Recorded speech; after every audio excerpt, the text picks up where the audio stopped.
Hi, I'm Karen Brunger, President of International Image Institute. I provide trainings and products for image consultants. And today I'm going to show how to use the neckline kit. The neckline kit has 9 pieces and it demonstrates how to get at least 22 necklines out of the 9 pieces.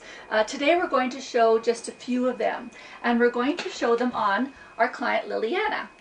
So the necklines are often best, the best neckline is based on your facial shape primarily, but also we want to take into account your height and your somatotype or your body proportions.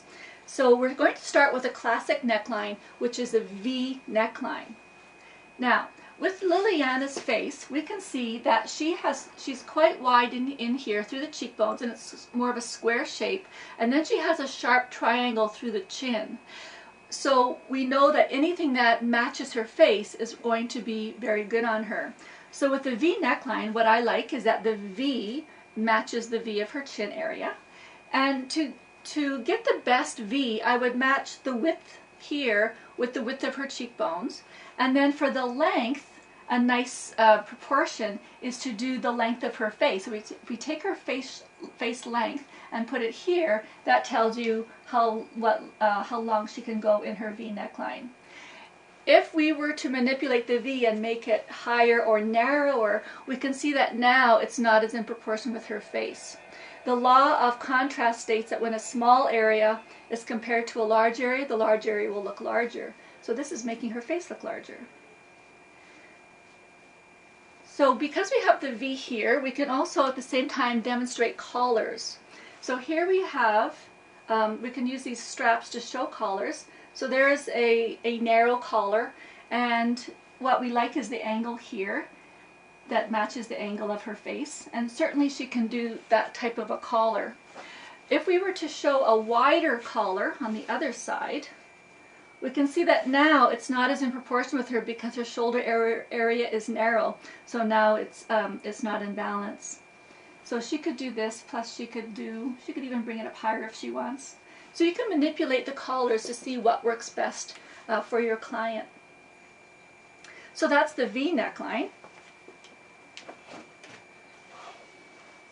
A neckline that could also be very nice for Liliana is the Sweetheart.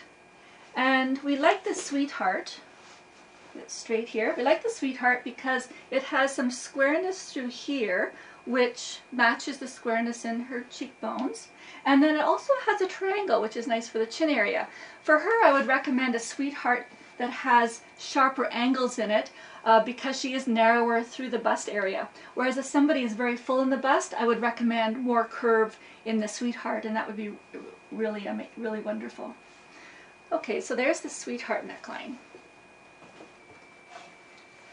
A neckline that could possibly be her best is the Square. And I would manipulate the square to have it in proportion again to her face.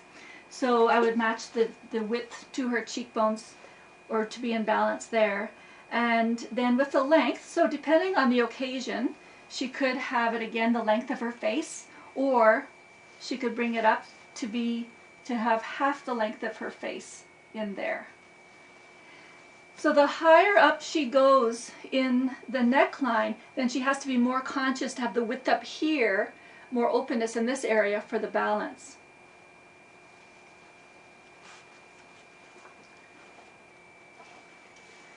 Because she's nice and wider necklines, a wide scoop could be successful for her. The reason I like the square is because the square matches the squareness and the angles in her face. But this could be just another option, is the rounded scoop. And again, depending on the occasion, as she goes higher, then she can make sure she has to keep the width in here.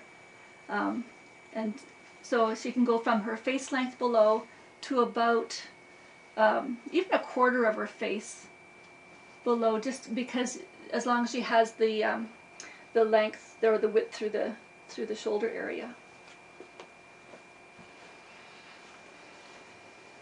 Here we have the narrower scoop, and this one, if we bring it all the way up, we get the classic jewel neckline.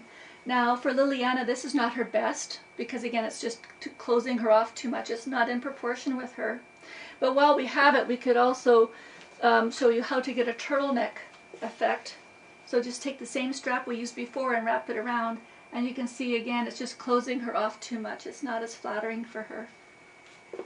So for this scoop, if she wanted to do something like this, ideally she would have it longer, because it is narrower, so then the length would be more important. But if she does need a higher neckline for business, then what she could do is her jacket, or what she's wearing over top, if that has the V below, then that can help cut down the effect of having the high neckline, because it's creating the length through the outer layer. We also have a cowl neckline, which is a soft draping neckline. And this is very, very nice on people that have curves in their face and their facial features. So with Liliana, she could do some of it if she keeps it a little bit more open in here. But if we were to bring this neckline up higher, again, it's not quite as nice. But where the advantage of this has is that the folds create the illusion of a deeper neckline. So that's where it is, certainly it's more forgiving. The people that need to watch out for the cowl is if they have fullness through the chin area and through the neck area, because it requires a little bit of space there. So, but for Liliana, she can do this if she wants. The last one we have is, it's a straight shape, and so we could use this to demonstrate a strapless, and because it's a straight line, it's nice on Liliana. And if we bring it up higher, so she could even do an off-the-shoulder look if she wants, and you could even use it to show diagonal necklines. But if we come up higher, I just want to be careful not to go too high for her, because again, it's cutting off her face, and so a bateau neckline, for example, that came all the way up might not be her best option. So if she does go high in a neckline, she's always got to have some openness in the neck area. So those are the necklines and some ideas of how to use it. And for this product and more, you can check the links in the description.